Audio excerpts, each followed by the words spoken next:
can't eat. I'm broke, nigga. I'm broke.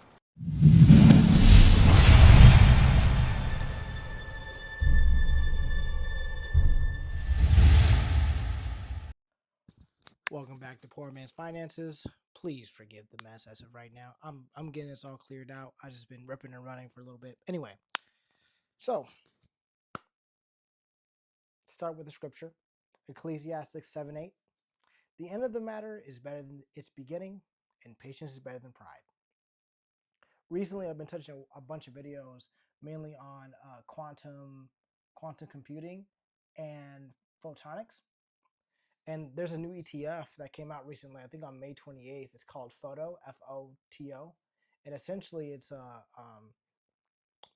essentially a pure play photonic play. It has Lumentum, Fabrinet, and a couple other, Coherent, and a couple other companies that are in there. But right now it's in its early stages, and I want to take full advantage of that opportunity. But also, I know that, especially right now, it might be a poor investment choice. You know, I wanted to see, and things where I wanted the maximum upside for it, but I knew I was being greedy for an ETF that hadn't even been out yet for like 3 months. I'm not going to act like the pull wasn't strong, okay? Because every time I scrolled my timeline, refreshed my timeline, there was something new about photonics, something new about quantum computing, and I was like, man, I wish I had money to invest in that right now. And guess what? I did it, right? To me, I too believe that photonics is going to be like the new semiconductor chip at some point, but we'll see. But every chart looked like it was about to take off, and I just tell that story just to demonstrate that sometimes that's the noise that I'm talking about. You know, it doesn't feel like noise in the moment. It feels like new information that you can capitalize on, even though you might feel like you can get ahead. You feel like you can get out on top. You can outperform the market. It's just a lot better just to play it safe, especially while you poor. Okay, Poor Man's Finances, episode 2. Let's hit it. Okay, I'm just saying. I remember there's this one quote. That's when I was remembering this one quote by Warren Buffett, and he says, "Be fearful when others are greedy, and greedy when others are fearful." Right? And I always knew this was like great advice because, like, I always knew this was great advice because you kind of want to capitalize on the emotions of other people when it comes to investing. But I now have a deeper understanding of what that's like um, in practice more today, right?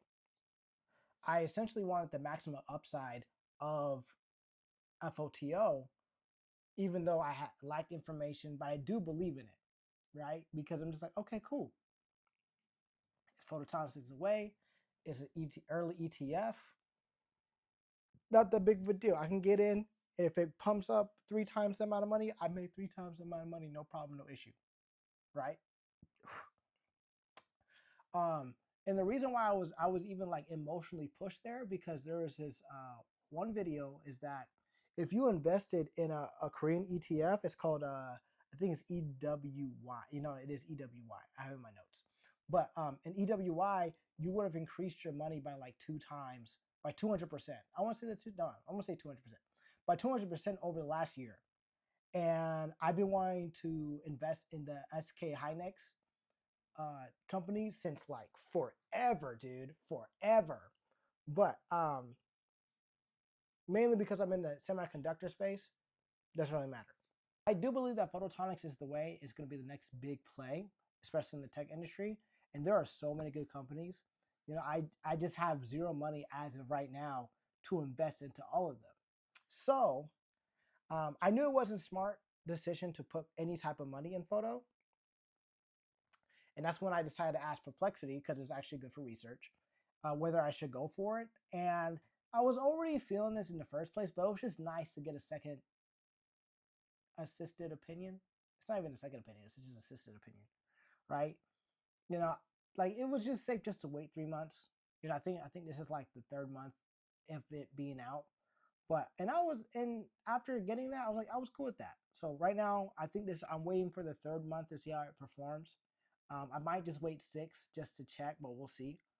And although that answer wasn't really something I wanted to hear, it was what I needed to hear, because sometimes tuning out the noise isn't some like deep spiritual moment. It's just like, it's literally just letting the slower, more boring answer be a fast, exciting one.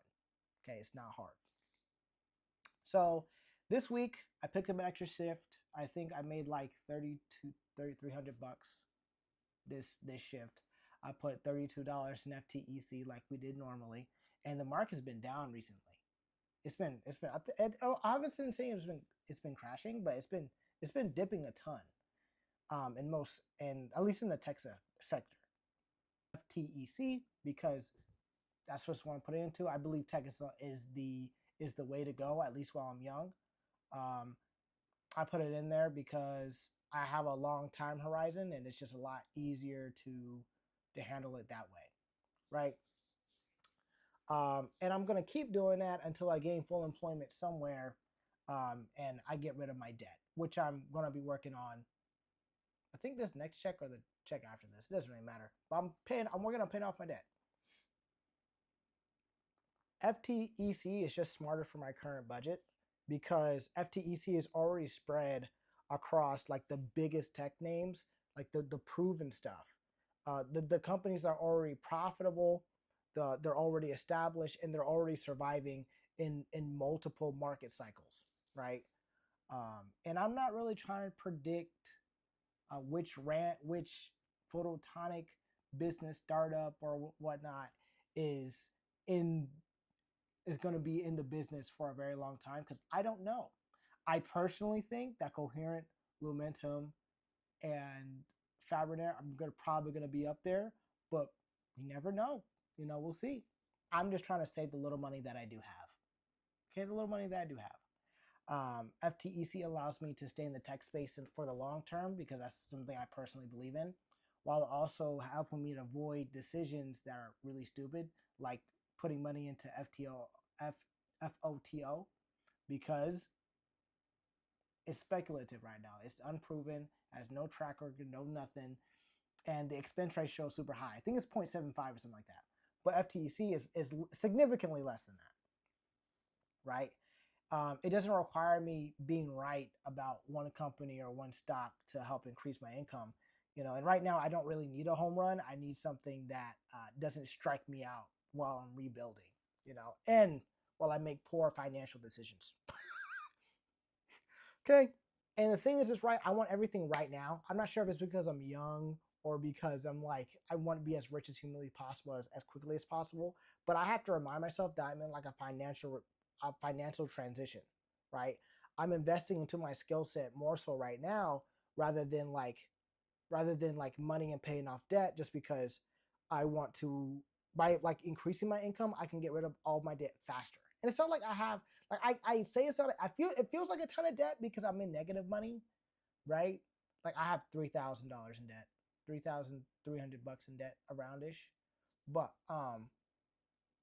that is so difficult to be in that situation. It's really hard. That's why I personally am only doing 5 to 10% of my income. Right? I think next week I'm only doing 5%, just because I had to pay for my car registration and a couple other stuff that I got to pay for by next month. And I'm like, it's going to be tight for the next 2 months, especially when I have debt on my credit cards, which is the $3,000 in debt that I'm talking about, which I do pay 30% plus whichever bills that are on auto. So right now, I think it's like 117, and then I add 30%, which I think is around 35. Add that together, it's 154.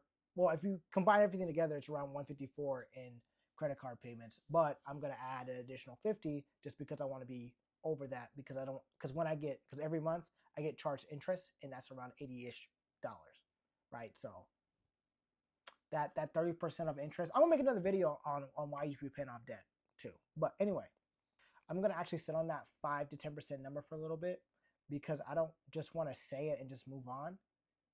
5%, 5 to 10% of your income, I didn't pick that because it just sounded good on the video.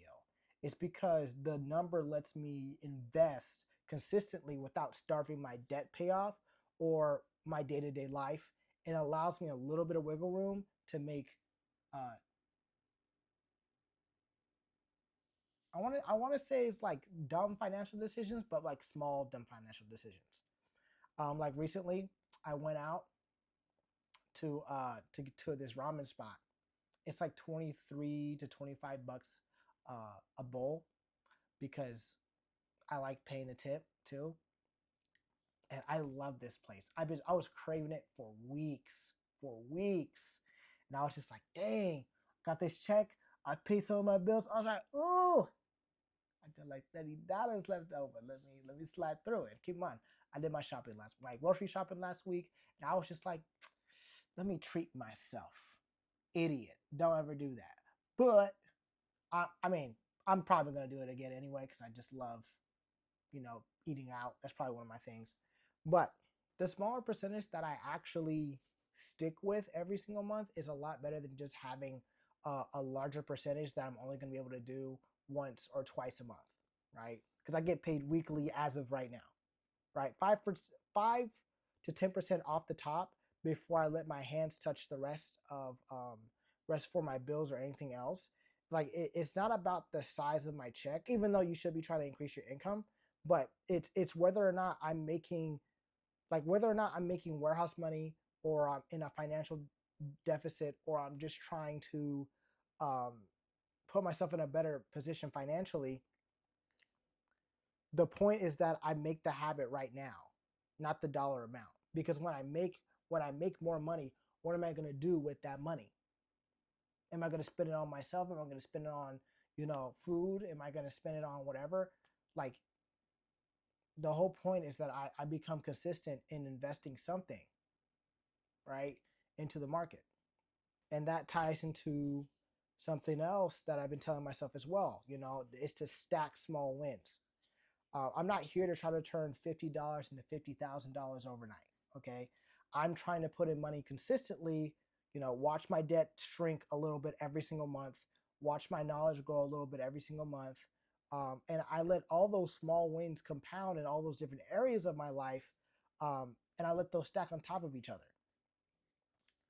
5 to 10% a month is a small win. It doesn't feel like a lot because it really doesn't, especially in comparison to what I was putting in before. Like, it does not feel like a lot, right? But saying no to FOTO and choosing patience is a small win. None of those things feel like much by themselves, but stacked up enough and give it enough time, that's when the actual change starts happening. And it's not like just one big move. It's the boring stack of small, consistent wins that no one claps for that gets you to the place where you need to go, right? Like, I just have to be patient, and Lord willing, nothing crazy happens, right? And even if something happens, like, at least, like just market crash, I think I'm young enough to recover, and I'm young enough to have to gain enough skills to maybe circumvent the economic situation in my life or in the country, right? Patience is key, right? I say this all the time. Hope and a plan is going to get you further than the vast majority of people, right?